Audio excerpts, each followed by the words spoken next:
Welcome back for another video. In today's video we'll be looking at the top 100 greatest ever FPL managers, including their team selections, player ownership, transfer plans and more.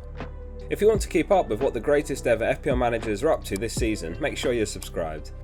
Today's video is sponsored by OneFootball, which is a free app on both iOS and Android.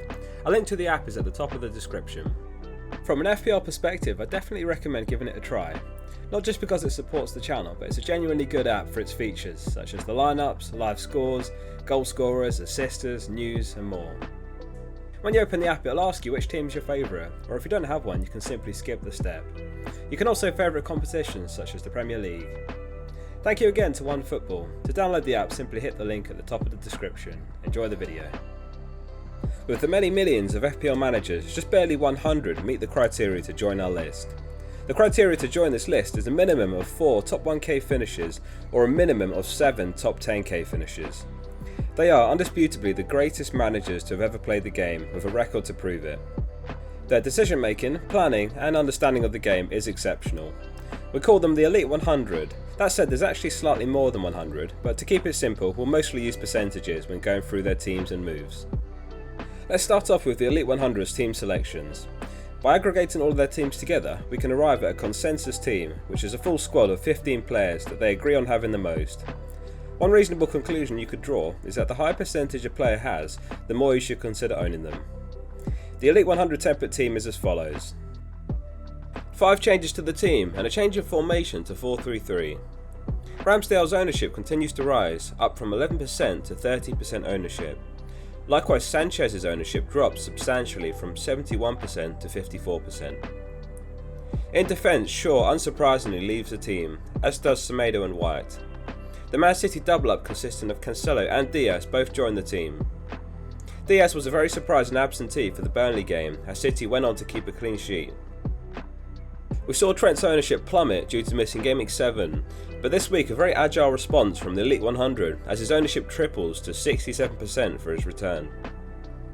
Astonishingly, Salah's ownership still hasn't reached a full 100%, but it has crept up by a percent to 99.4%.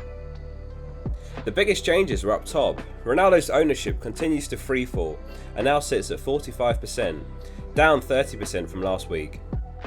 Lukaku's ownership goes the opposite way by a similar percentage. The lowest owned players in the template team are both midfielders, Gray and Sarr. We'll perhaps see them drop out in the coming weeks for alternatives such as Mbeumo and Smith Rowe. Heading into Gameweek 8, here's their transfer activity. 39% saved the free transfer, while 40% utilised their free transfers. 18% of the Elite 100 took a -4 and 3% took a -8. The Elite 100 continue to show us that they're not afraid to take hits. However, a comparatively calm game week for hits after significantly more hits in the game week before, including -12s. A quick look at the chip usage among the Elite 100 next. Game week 8 was the busiest game week of the season so far for chip usage, with just shy of a quarter of the Elite 100 opting to use their wildcard over the international break.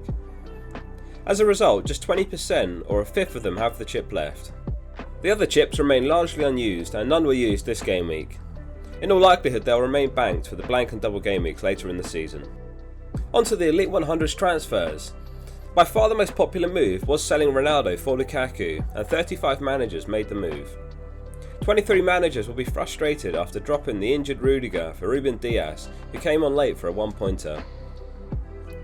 We saw Shaw drop out of the Elite 100 template team this week, and 20 managers shifted him on for Cancelo, who kept his 6th clean sheet of the season and still hasn't missed a single minute in the league. We've seen the Ramsdale and Foster combo in a lot of wildcard drafts, and among the top 10 most popular transfers were Sanchez and still out, and Ramsdale and Foster in. Man City's defence has been so resolute that it's no surprise to see both Cancelo and Diaz in the top 10 transfers.